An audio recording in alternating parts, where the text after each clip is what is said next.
Are we good to start, Mayo? Yeah. Thanks everybody for joining us for today's webinar on the causes and consequences of mobile money taxation in Africa. My name is Moyo Arewa, and I will be moderating the conversation today along with my colleague, Rihanna McCloskey. Beyond and within the context of the COVID-19 pandemic, cash-strapped governments across Africa understandably seek new approaches to fill revenue gaps. Having long faced challenges taxing large multinational corporations and the informal economy, they may be tempted to raise much needed revenue relatively easily by imposing taxes on rapidly growing digital financial services, particularly mobile money. In the last year, the number of mobile money accounts in Africa grew by nearly 20%. This has the potential to expand financial inclusion across the continent. Mobile money taxes, especially those on transactions, are likely to have a regressive effect, thereby hindering this potential for improved financial inclusion, especially for underserved groups. A new GSMA paper by Killian Clifford examines the causes and consequences of mobile money taxation, with case studies from 4 countries, Uganda, Congo-Brazzaville, Cote d'Ivoire, and Malawi, that have proposed or implemented a tax on mobile money transactions. These are some of the issues that are also going to be explored by ICG's new program, Digitax program on digital financial services, digital ID, and tax. So we're glad to have Killian here today to present his paper, and we're glad to be joined by 3 distinguished discussants, who my colleague Rihanna will introduce.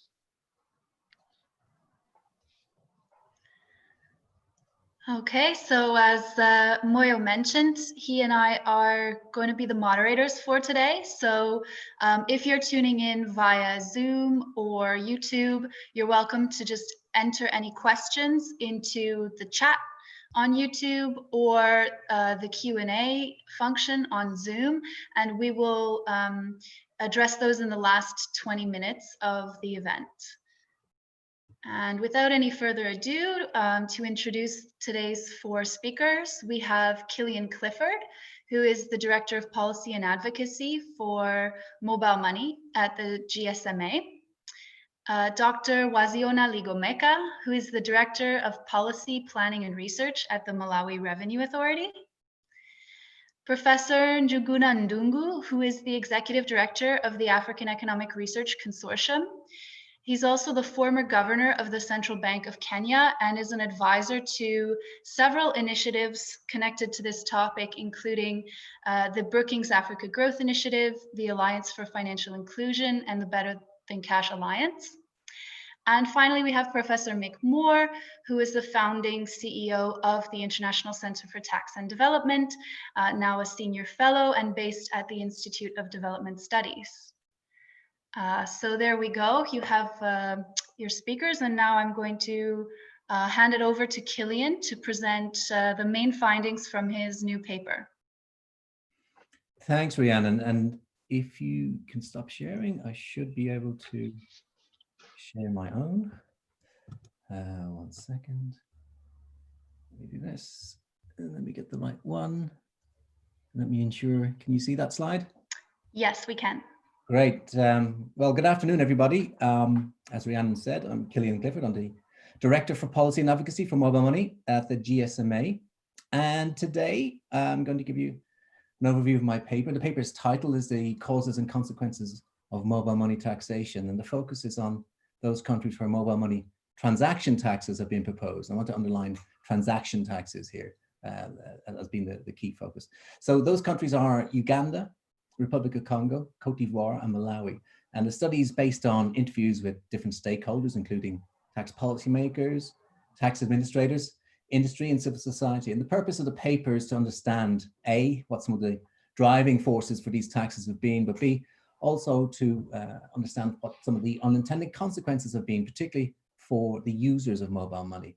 And we've aimed this at 3 different audiences that you can see here in the Venn diagram. So that's digital financial services community, the taxation and development community, and of course, the mobile money industry itself. And we did this because this subject matter is, of course, interest to all these 3 different groups, but we find that they often speak at cross purposes on the topic without necessarily always understanding each other's viewpoints. So we felt there was a paper to address that particular context and issue. So briefly, why should we care about mobile money or indeed mobile money taxation? Well, mobile money is very much a development success story in low and middle income countries. And the industry has seen substantial account growth over the last decade or so. And we reached a landmark 1 billion accounts by the end of 2019. Moyo referred to 20% growth last year to get us there. So around half of all accounts and 2/3 of transaction values originate from sub-Saharan Africa. So it really is the home of mobile money. And why is that important?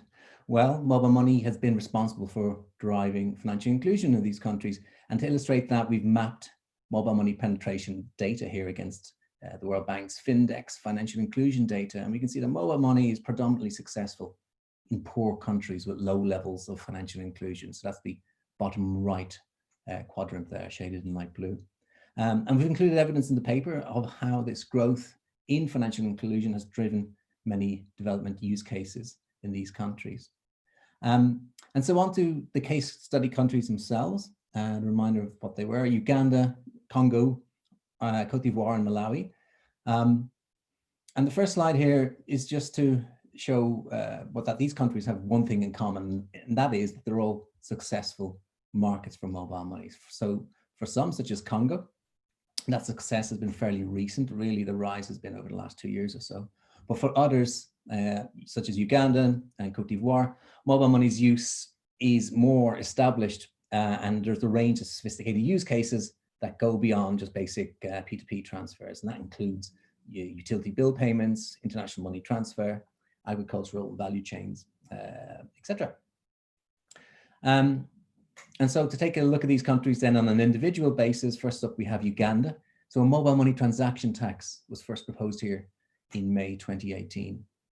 That being a 1% tax on all mobile money transactions payable by users of the service. That means if you're paying for something that costs $100, or you're sending money that was, say, $100, you basically, the recipient got 99. So 1% of that tax went to the government. That's how a transaction tax works in this instance. So that meant that as transactions circulated through the system, they picked up more and more tax. And that's a point illustrated here by this clipping from the industry in their deliberations to government. But the transaction tax did not apply to banking transactions. So that's a theme common to all our case study countries.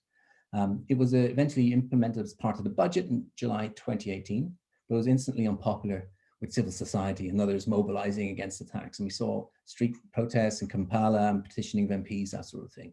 And this had an impact. So in November 2018, the tax was partially reversed to be just 0.5% on withdrawals, i.e. converting mobile money to cash. And what of the reaction? Well, as you can see from this graph, there was an immediate negative impact on transaction values in July 2018. These somewhat recovered with the partial reversal in November 2018, but it took a full year and a half, actually, 18 months, until the end of 2019 for those values to return to what they had been before the introduction of the tax. So that's a year and a half's worth of lost growth to the industry. And the operators reported that large transaction tier sizes migrated to agency banking, where they attracted no tax. And they have subsequently not returned much at all, in fact, nearly two years later. Some smaller tiers migrated to cash when and where they could.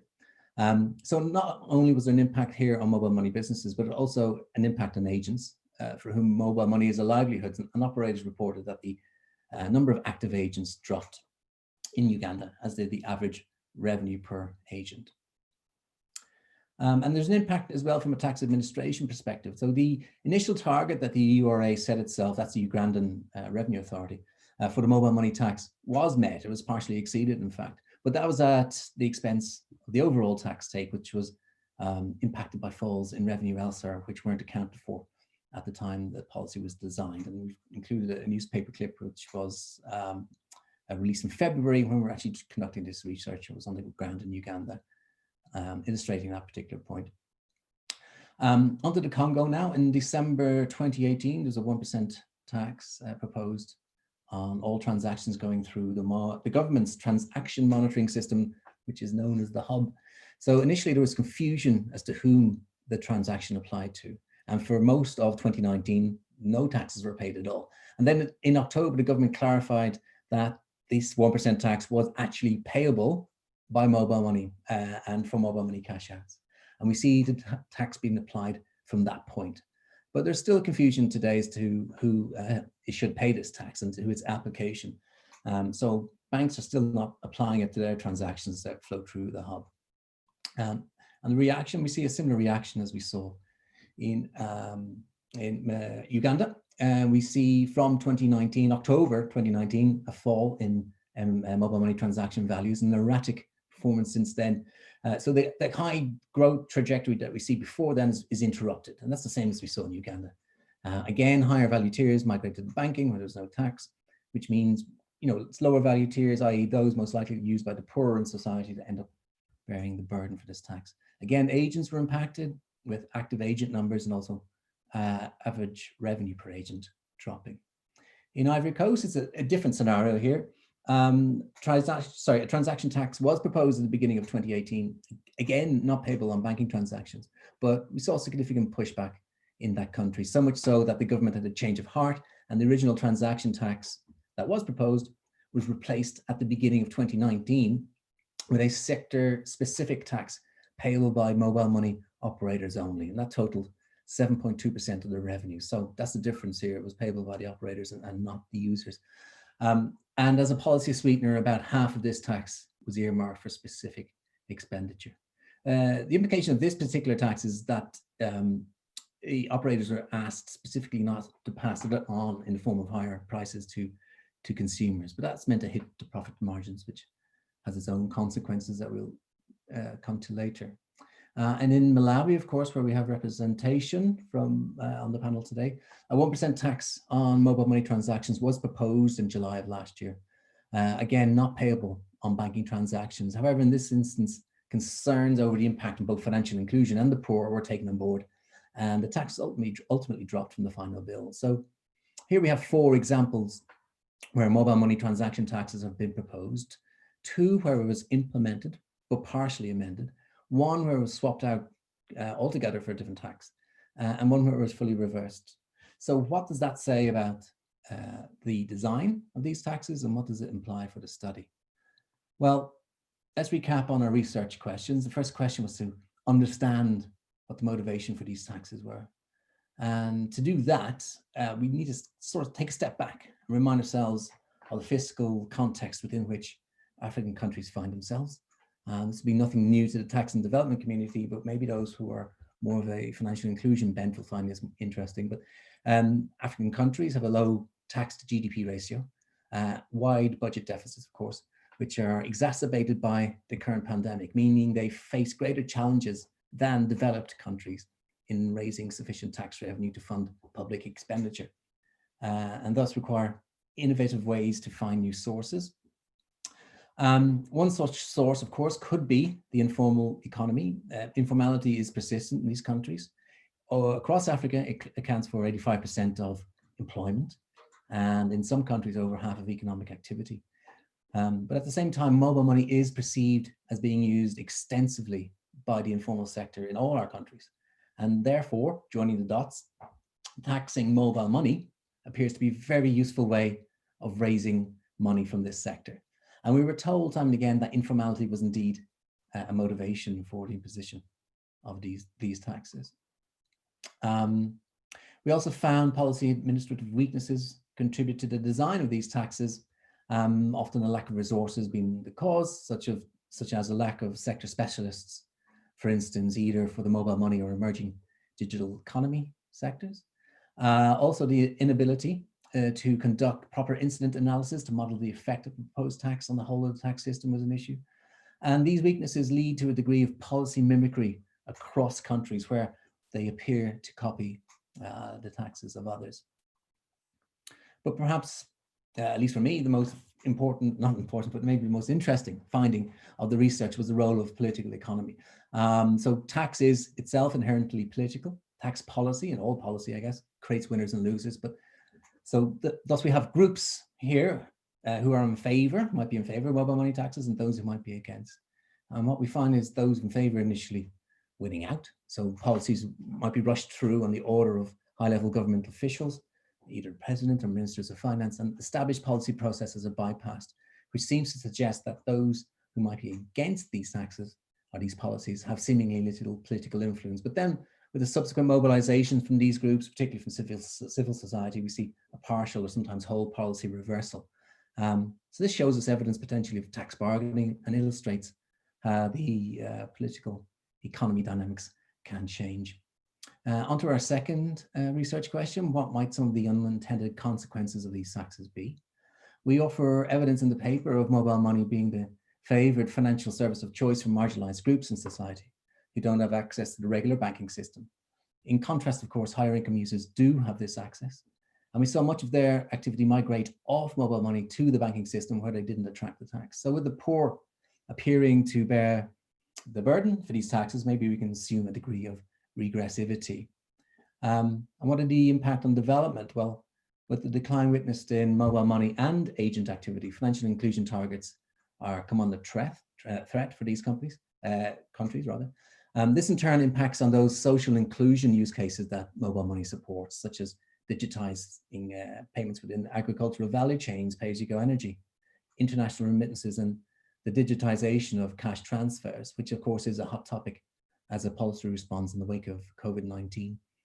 Every country in this study has a national development plan with technology and the digital economy at the heart of it, and with mobile money as the digital payments backbone. Again, there's an impact on these ambitions too.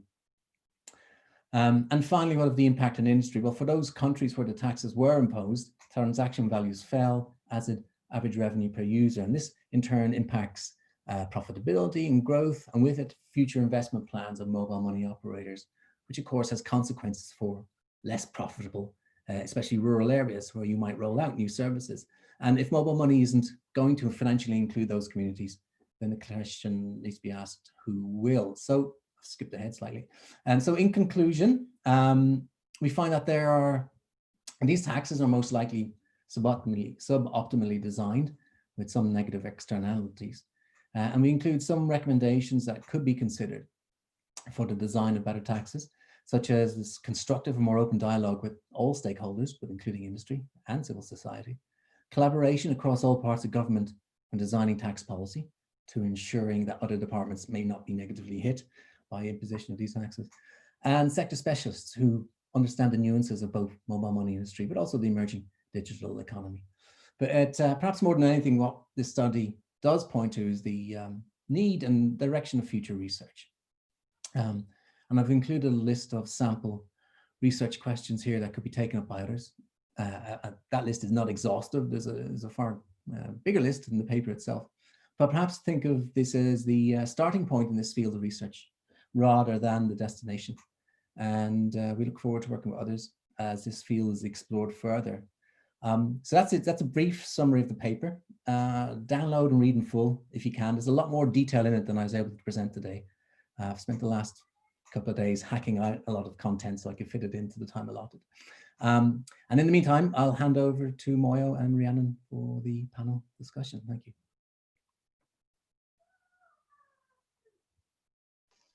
Thanks, Killian, for that. I'll just very quickly pass it over to Dr. Waziona from the Malawi Revenue Authority to give us, share his thoughts in 5 minutes or so. Hi, Wazi.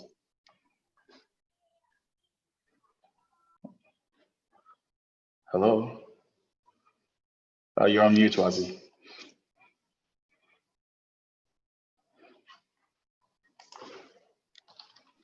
Oh, yes. Hello. Hi. Yes. Thank you very much, Killian, for this paper. Very important indeed, very important area, which is becoming of interest to many countries. Thank you to ICTD for inviting me to take part in this, and welcome everyone who's with us.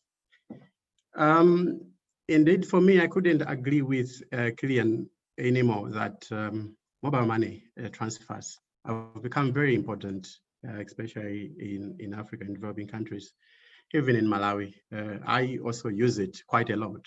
So this is indeed is an important area.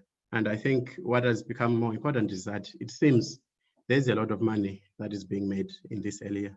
And that is why there is this interest for governments to start taxing it. You've raised a number of important issues which are important for tax administrations and tax policies. I will just quickly run through some of these, which I found very important in this paper. And the first is the issue about the design issue. Which part of the mobile money transactions do you tax? Which part do you tax? Do you tax withdrawals, or do you tax when people are transferring the money, or which part do you tax? This becomes a big issue, which where people end up changing how they start taxing. They change midway, maybe as soon as they introduce it, they realize, well, maybe we should only tax the withdrawals. So to avoid the change of policy, I think it is important from the onset to think about the design of it. The second issue you've raised is about timing. And Malawi just had a presidential election last month. So I think in terms of timing, if timing was the only consideration, would be a better time to introduce tax on mobile transactions. But yes, timing is a big issue. And then there's the welfare consideration, and then the financial inclusion considerations. These, I don't have anything really to add to these, because I think these are very good considerations, very big consideration, especially for my money transactions, if you want to tax them. But in general, I think for all policies, we need to consider them.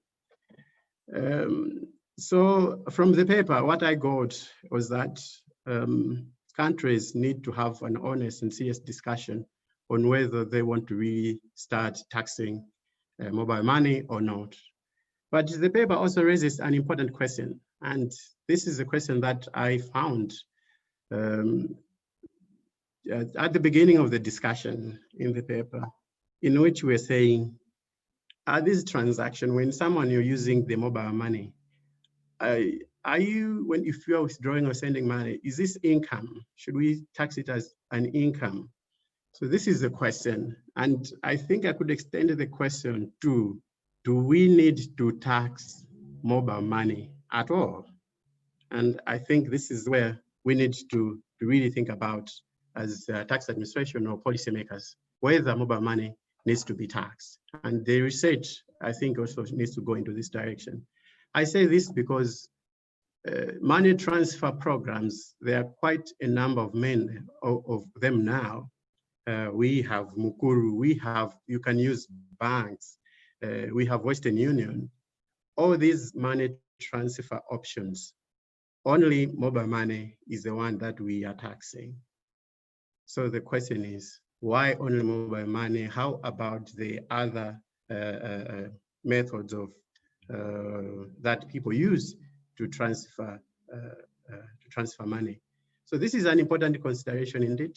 And to me, the discussion needs to dwell. It could be extended to, do we need to tax it? And if we are taxing it, are we taxing it as a consumption, or is it an income? Which I think it doesn't qualify in all these aspects. The second issue, main issue to me, that going through this paper, what I also raised the question is the issue of penetration, because the argument that Killian is making in this paper is that, and what is found is that once you introduce this tax, you can actually see the trend of people utilizing these services declining. So in essence, the issue of financial inclusion comes in, because the people who are utilizing these services are those that are unbanked. So once you're introducing the tax, you're limiting the number of people that are utilizing it. But that also raises another question, and this is relating to would we also have problems relating to how mobile money transactions or the mobile industry operates? And the first issue relates to transaction fees. And this is one of the areas that was not part of the study, but I think it's also an important aspect, in terms of transaction fees. I would give an example for Malawi. Transaction fees range from, I think, 0.2% to about 7%, 8%. Now, of the money that you're being transferred, and this depends on the amount of money that you are transferring. Now, the proposal in most countries is less than 1%. When Malawi, we tried to introduce it, the proposal was 1% and then it was reduced to 0.5%. Now, if we argue that 0.5% will reduce the number of people utilizing these services, how about the 7% that the industry is charging? Should we also start thinking about what is the rate at which we would really encourage a number of people who are poor to start using these services and to increase? And is 0.5% really a big, would it really have a big impact on utilization of these services compared to the services, to the service fees that are being charged by the service providers? The other issue, lastly, is related to the industry issues, is interoperability. And this is where you can use one mobile money service provider to get money used with to another one. For example, here in Malawi, we have Airtel Money and TNM. Can you use the Airtel to send the money and then withdraw through TNM? When you have that, you are able to increase the number of people who will participate, because some only have TNM and some only have Airtel Money.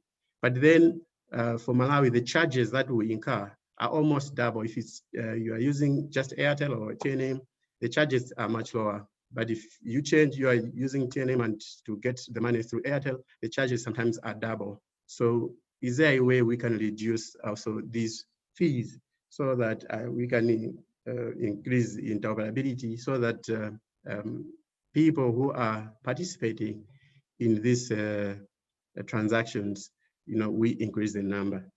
Other than this, I think my main takeaway from this paper and my main thought on this is that I think it's a very good paper, and it has jogged a lot of issues that we need to think about as we think of how we can effectively tax the mobile money. So thank you very much, Clifford, for this paper. Thank you. Over to you, Arewa.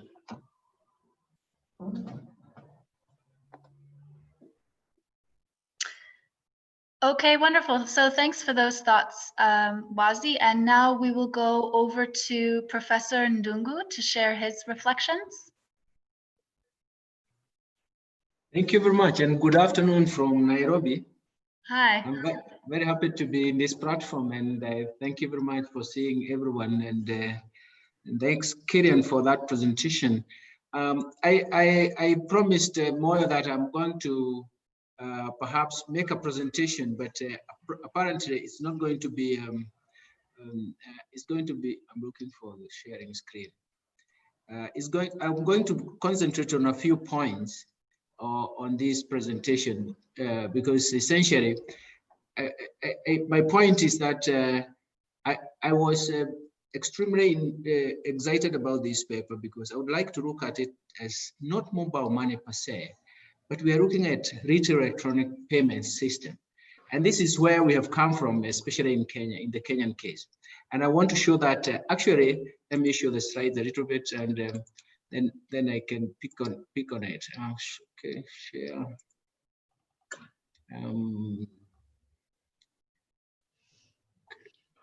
It's okay.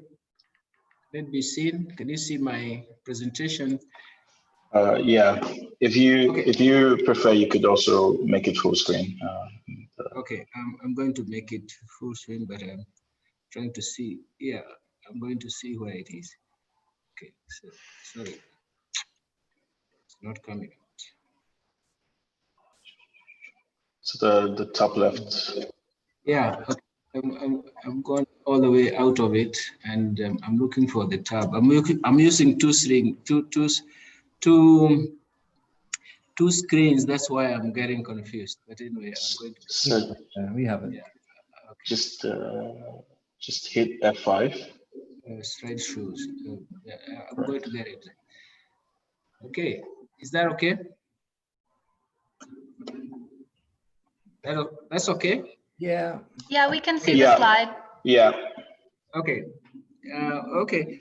I think I wanted to focus more on, I think the most important thing is actually to show that this is, sorry, I think more problems here. I think I have double things coming to my screen. I need to clean them up. Sorry. Is it coming through? Oh, I'm sorry about this. There's something that's not working. Can you hear me? Yeah, we can hear you. We can hear you. Okay, fine. So I think my slides have become, I think I'll have to close it. They have stalled. Anyway, let me, okay, now it's coming out. Let me say that my focus was mainly to say, where are we? Is it mobile money or is it retail transactions, retail electronic transactions platform that we are looking at? And that's for me is the most crucial point. And then when it means that you're taxing the retail electronic transactions platform, it means that you are actually taxing a function. And that's where I wanted to start from. And I just wanted to show you, I think mine is, let me try to see. I told Moyo that I have to show some slides because of political economy reasons. And that is why I have to show where I'm coming from, the AERC and all that. My starting point is actually to say that the retail electronic payments platform is actually the route to the digital economy. And this is how Kenya has transformed, has actually evolved. And what we have seen is, first of all, the M-Pesa or mobile money that was the initial stage, became a retail electronic payments platform. And the question is, who uses it? And the second thing is to recognize that payments are the entry point to financial services. Then at the same time, if you're taxing these services, then obviously maybe you are curtailing financial inclusion and even the deeper systems that we have seen. Further, I have also shown, and this is something that I wanted also to summarize, is that the retail electronic payment system that has developed is actually consistent with inclusive finance and even targeting low-income people. And then finally, when you digitize payments, actually you open up to maybe what I would call a game changer. And for me, that is very, very crucial. And of course, we can go into all this debate and even see how important it is, but I think I remember some of the papers that were written on this subject when the M-Pesa transformed into a retail electronic platform, is to say that it is actually accessible across sectors of the economy, it is safe, it is efficient, and so it means that it is going to help in terms of the next cycle of development or innovative development.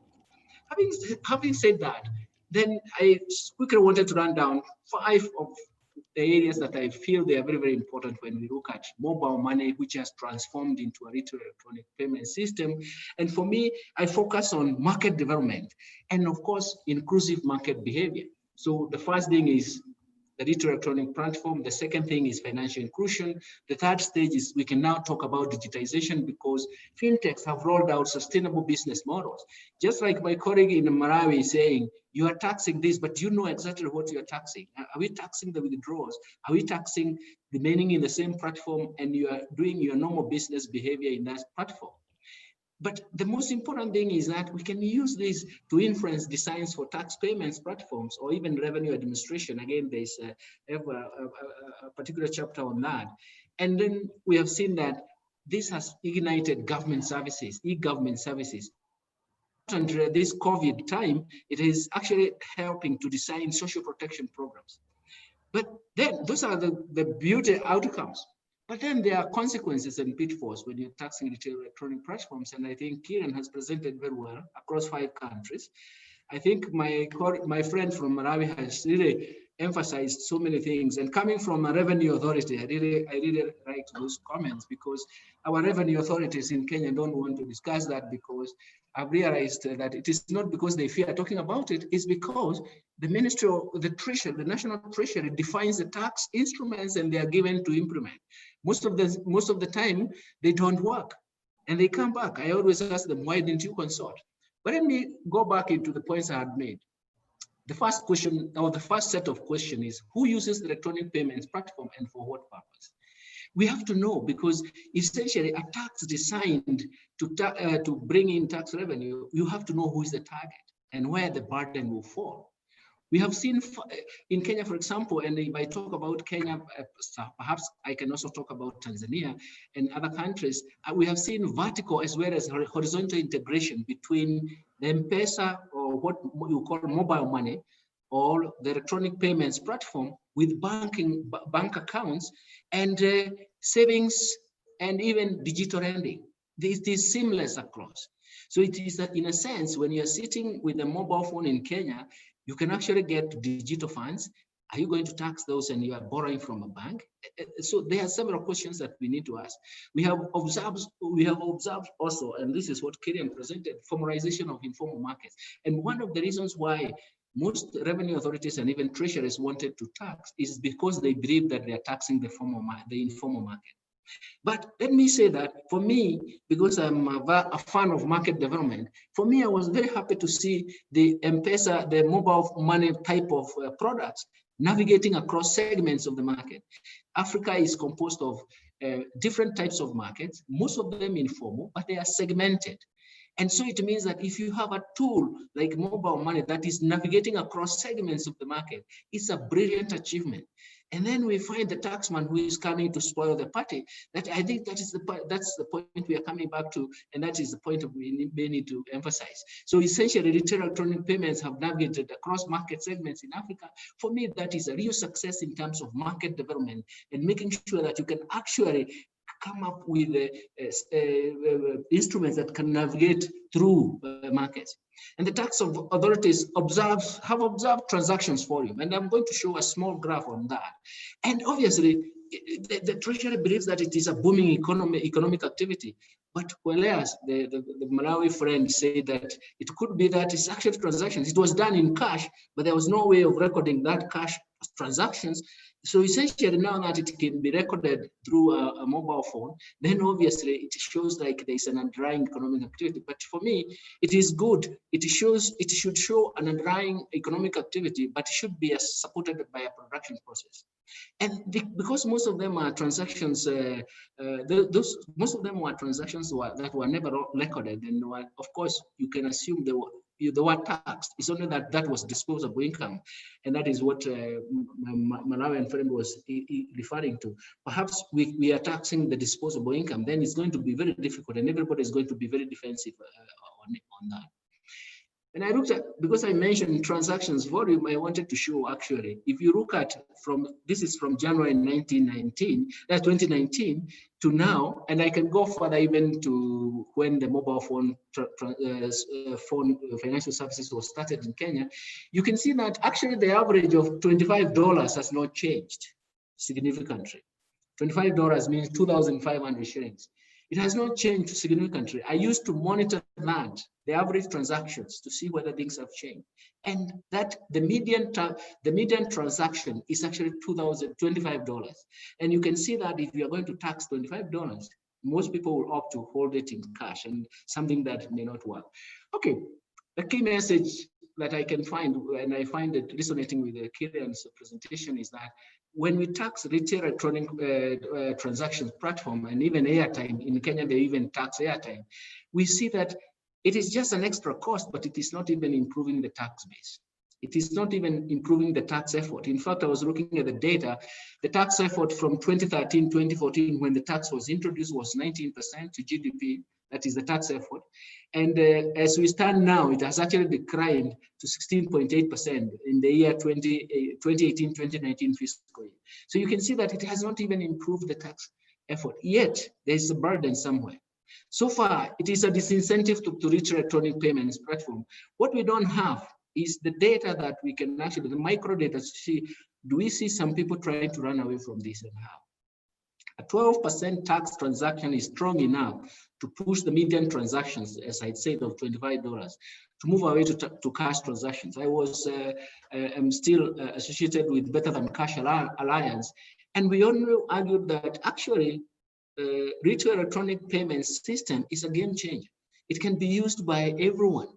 But the moment we start discouraging it, we actually discourage the disadvantaged group, poor population, which is not very well designed.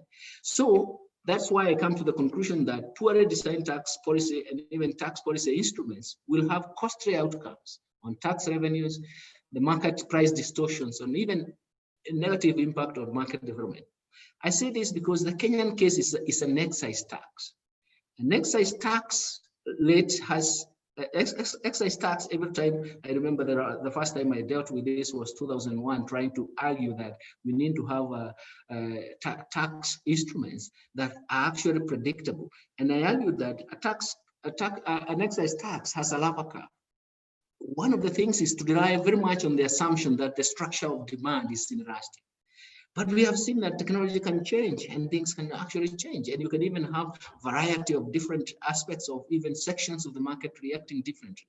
And this is not a very important way or even a very optimal way of taxation.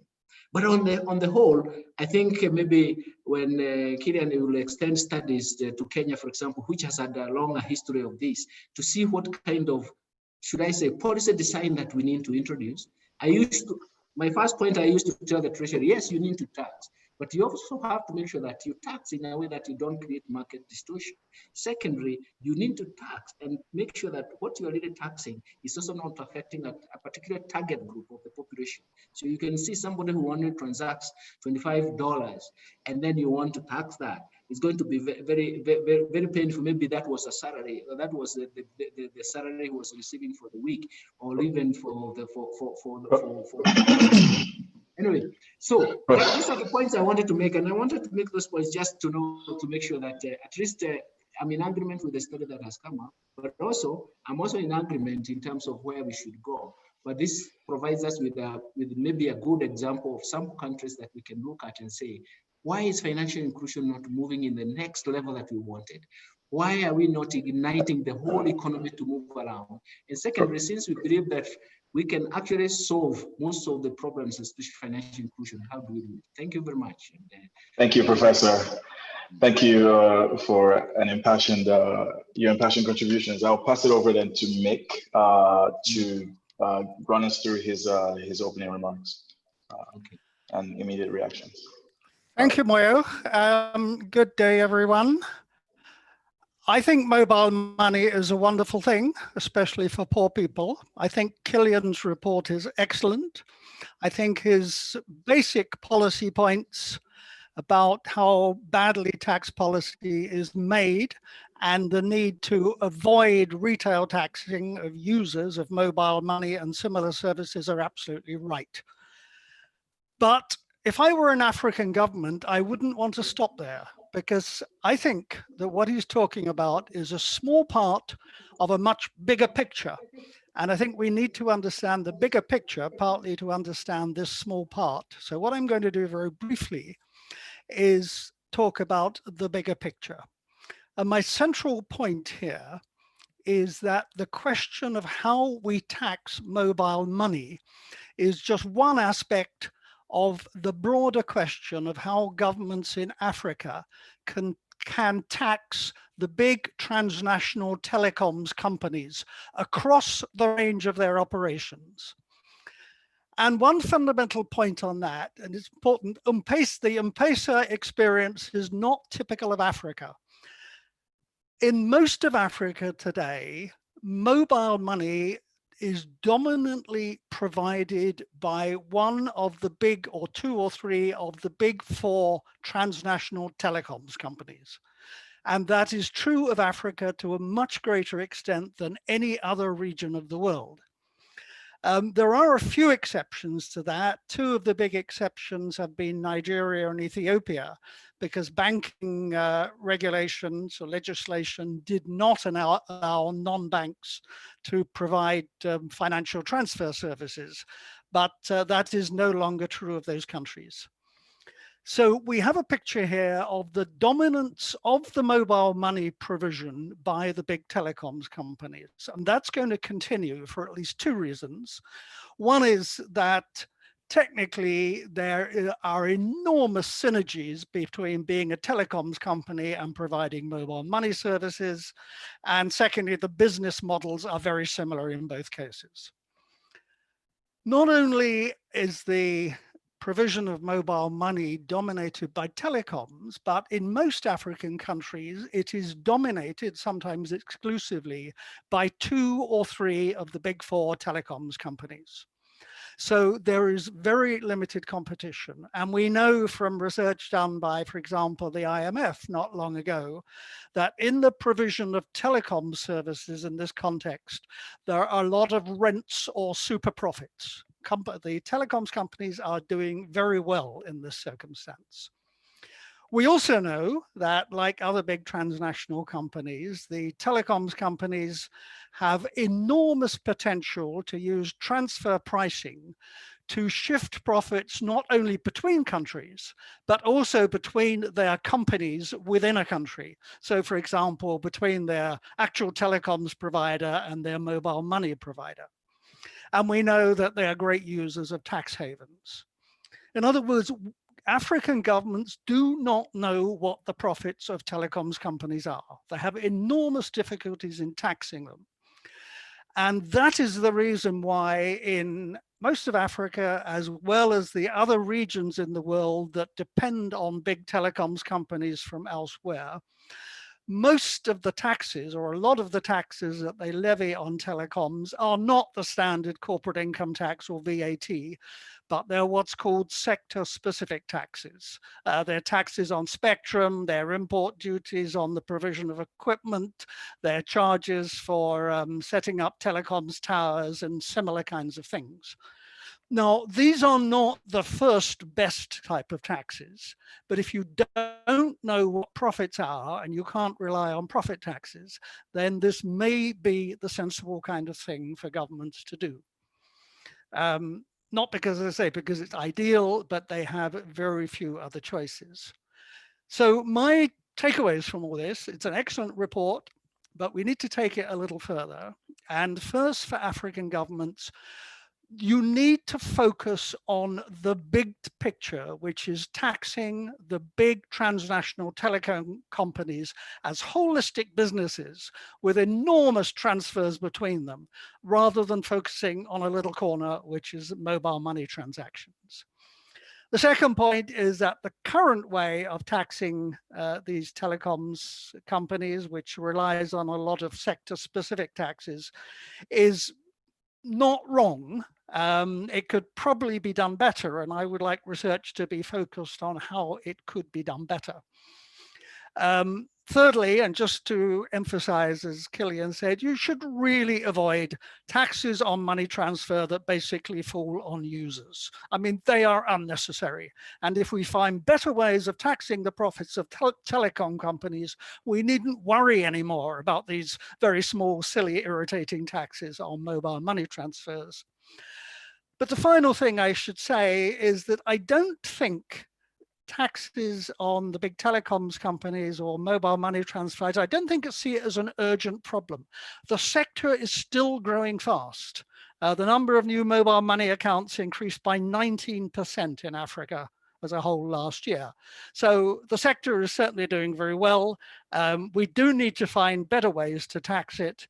Whether we also need to tax it less, I very much doubt. Thank you.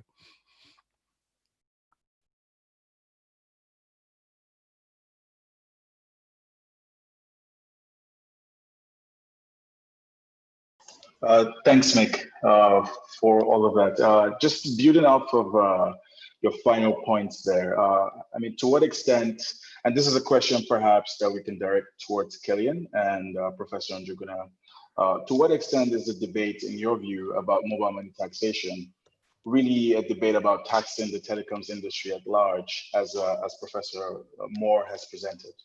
So if you could, if either of you or one of you could address that head on well, I'll start the take it on, conversation. and I can take it on initially, and Professor and Jugan, I can maybe follow up. But I don't know if a great big straw man argument has been constructed here as to this issue on taxation and the reasons for why the tax was introduced. So we've got to remember, I mean, as Mick points out, this is a transaction tax payable by users. It's not payable by the mobile money businesses themselves. But we spoke to, in the 4 countries, tax policymakers and tax administrators. And at no point did they raise the fact that they felt telecoms, or specifically mobile money, was an under-taxed sector. In fact, the perception is that it was there, it was very visible and easy to tax relative to other industries, particularly when the tax authorities were losing revenue to new digital over-the-top players. So, you know, if you think you're not getting enough tax from the telecom sector, try getting it from Facebook, Google, all the big Chinese guys in 5-10 years' time, so you're not going to get a cent. So they didn't necessarily feel that the argument was, the justification was the sector itself was undertaxed. It was really consistently was actually we need to raise more revenue from the informal sector, from these guys. So that was the arguments that we heard, or just justification that we heard. So I think, yeah, I don't know if it's a bit of a straw man argument to go down that route, because certainly it wasn't an argument we heard when we spoke to these authorities. Perhaps I'll hand that over to Professor Njuguna as well to see what his take might be. Thank you very much. And those are brilliant comments that are coming up. And I'm also in a position where I feel like there is one misconception we get from the telecoms themselves. For example, when Safaricom started M-Pesa, it became one of the most profitable companies. But when you look at classification of its income flows, the M-Pesa was not a very strong one. The voice was very strong. And I even went to check even in the GSMA data, what contributes to most of the telecoms income is actually not mobile money transfer platforms, because most of them were not very, very successful. But having said that, one of the telecoms in Kenya is the most profitable in the Eastern and Southern African region. Not because of, and it gives, because government is a major shareholder, it provides a lot of revenue to the government. What I find disturbing is that nobody complains about taxation on voice. We complain about, because essentially it is very lowly taxed, but mobile phone, taxing mobile phone is actually a platform for different other things. That's why we are getting concerned about that. But I think I think I've even seen comments that there is no value addition in terms of money transfer and even transactions platform. There's no value added. There should be a VAT that taxes value added. Maybe I could brief that, but this, which is consistent with our friend in Malawi. So I don't think the telecoms themselves have invested very heavily even to get where they are. I think the order feeling that they were in tax havens and all that has a different dimension. But right now, when it comes to the investments, the heavy investment they have made for mobile phone financial transactions, I really admire that. But because all these are quite transparent, even the taxation itself is transparent, we haven't seen that problem. What I have not understood is the profitability coming from all, should I say, I'm not so sure I would say that they are very profitable because we have like 5 telecoms and we haven't seen profitability of others. It is actually the feasible ones in terms of the products that they roll that becomes very, very important. And for me, I think I still have to come back and say, let's look at what are we going to drive the market or to dwarf the developments in the market, or to drive or reduce the innovation in the market just because of the taxation and taxing just an activity, a platform that could be useful. That is where my take is, and that is maybe for me the most critical thing to look at. I'll pass it over back to Mick then, or to Wazi if you have anything to add. Mick, you also have a very direct question in the Q&A about whether bank-led models are less likely to be rent seekers. So if you could... Yeah, the answer to that is probably not. We don't know. I doubt there's any big difference. I mean, the point I'd like to make about Killian, if it is the case that the people he spoke to didn't think that the mobile sector, or didn't raise the question of how well the telecom sector generally is taxed, then I think we have a real job to do. And I think it's a pity you didn't raise that in your report, because it clearly is a very important issue. And it's not only telecoms. I mean, this is part of a much broader picture. Economies are moving online, including African economies at the same rate as the rest of the world. And the difficulties of taxing economic activities when they're online and in various ways controlled by big national, transnational corporations are very challenging. So this is, in fact, the picture is even bigger than the one I said, which is, you know, how do we tax the digital economy in Africa? But these are the big questions we need to focus on, frankly, not, you know, questions about small and rather silly, very often, and irritating taxes on mobile money that you know, they form a tiny part of this picture here. Yeah, I concur. Then taxing the digital economy is a much bigger discussion and far more important, indeed. Bringing the conversation back to mobile money then, and this is a question for all the panelists. Is there an efficient way then to tax mobile money providers, or are all forms of mobile money taxes equally regressive and equally distortionary?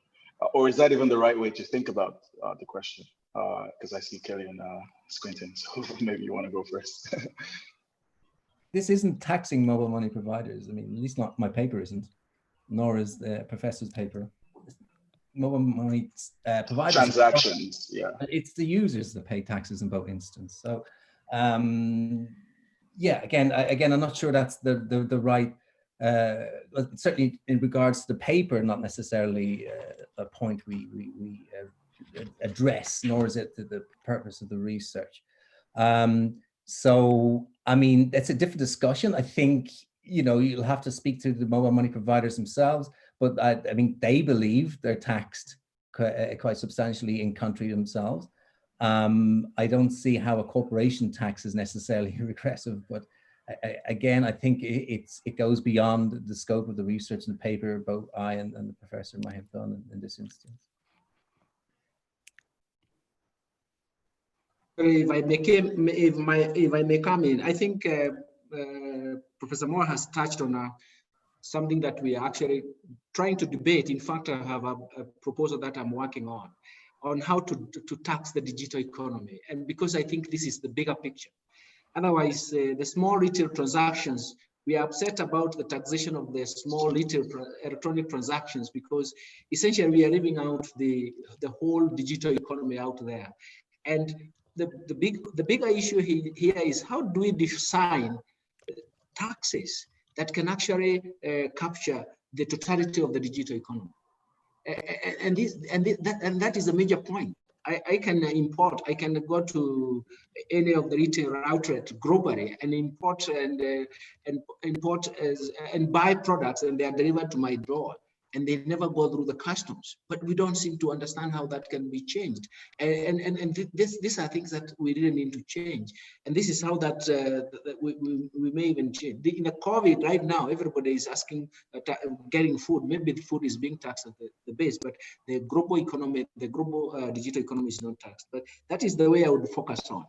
But at the bottom line is that the small choices that we make, especially, for example, those who are talking about taxing the mobile money, those small choices actually have devastating consequences of destroying the market development that we have so much maybe worked so hard to build. To bring the poor into the formal financial market has taken quite a lot in terms of market development. But then we want to go into search because we believe it's a booming sector. It's not a booming sector. It's only that it's cash transactions is coming now through an electronic platform, which everybody can see, or it can be feasible. And that's the point we're making, that I think the most important thing is that let's not destroy market developments with simple choices of taxation. And we are using excise tax just to impose a tax on a platform that is developing, and it's also minimal in terms of nature. Thank you. Okay, so we have a few more questions that are coming in through the Q&A here. I think they're somewhat related. So we have Philip Cargbo from Sierra Leone asking if it's possible to tax telecom companies in other ways rather than taxes on mobile money, saying that in Sierra Leone, they usually only get the reports on GST and VAT. I think this is also connected to a question from Juanita about whether it's possible to tax the telecoms companies without users feeling the financial burden. I think Killian's paper had the case study of Cote d'Ivoire, which is relevant here, where they legislated that users shouldn't bear the tax. But then companies reported that due to lower profits, they maybe were going to delay infrastructure investment.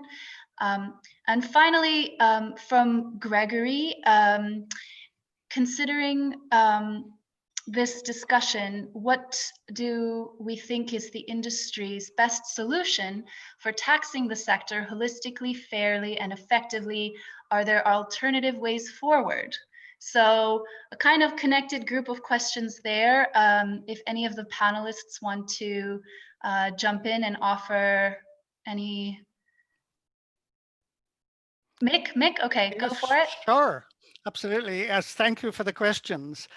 On Gregory's point, much of this problem would be solved if we had transparency about the actual earnings of the big telecoms corporations globally, and what they were transferring between those various subsidiaries and what was going to tax havens, and hopefully put an end to tax havens.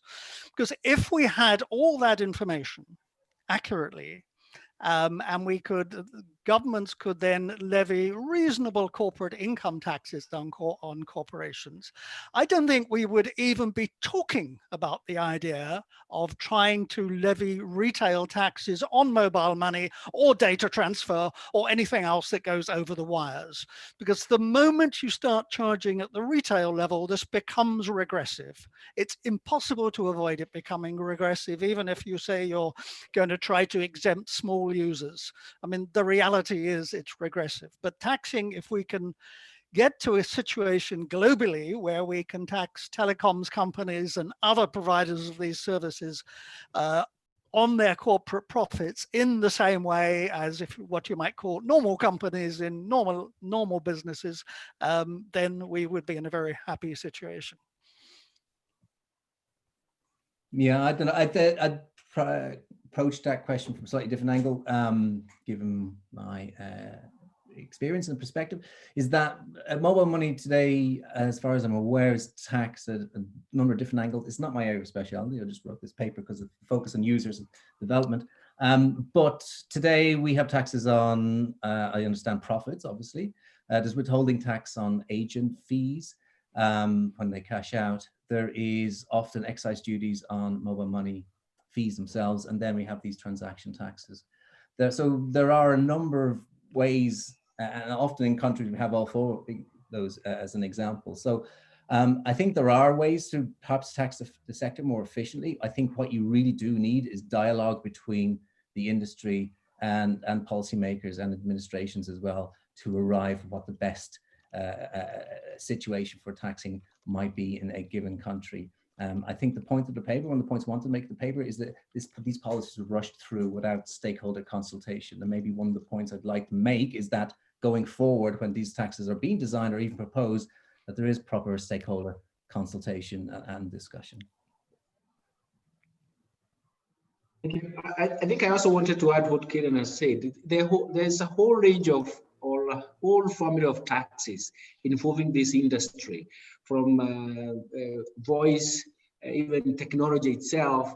I think in the paper that I think was referred to by Moyo that I had developed for Brookings, we even showed the taxation on even computer equipments and even distribution, and even a family of taxes across all these products. But what we focused on was, why do you then go into taxing? Nobody's even complaining about voice. Voice is taxed to the rate of about 15% in Kenya. That is airtime. But why do you want to go ahead and tax mobile transactions when you already know that you have already taxed, you use SM messaging even to participate in the transactions platform? So essentially you are being double taxed. And that is the kind of thing that we're going back. I think we have income tax levels, for example, in the Kenyan taxation system. No, we don't hear any complaints, but you are right, Professor Moa, that maybe there are several other things that we could do.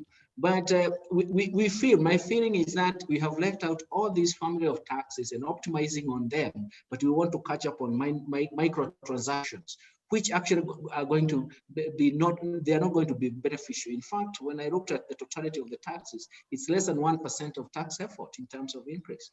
And that actually has started hurting people.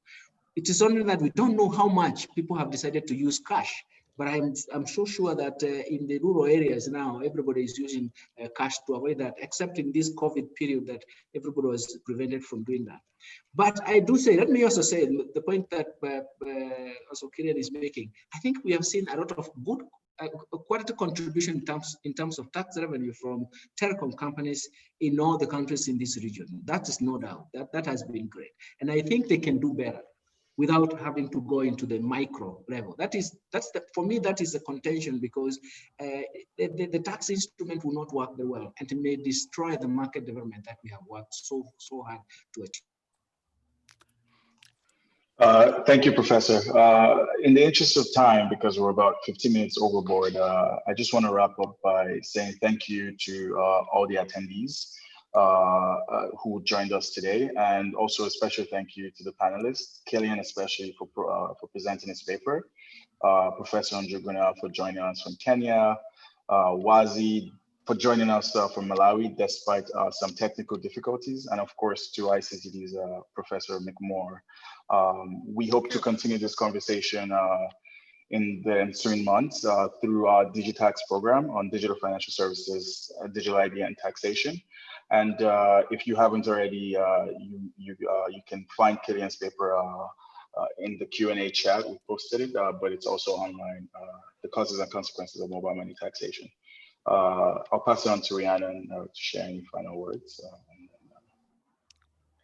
Thanks, Moyo. Yeah, not much to add here, but great to kind of get this discussion going. And there is also a blog that Killian wrote, which is on the ICTD website, summarizing some of the findings from his paper. So you can read that if you're interested. It has a link to the full paper. And if you're interested in staying up to date with the Digitax program on this issue, please do also subscribe to the ICTD newsletter, and you can keep informed on any ongoing developments. So with that, I think we will call the event to a close. Good. Thank you so much to all of those who joined from YouTube as well. It was nice to see all the countries you were tuning in from. Okay, thank you, everyone. Thanks, Moyo. Thanks, everyone. Bye, everyone. Thanks again. Bye.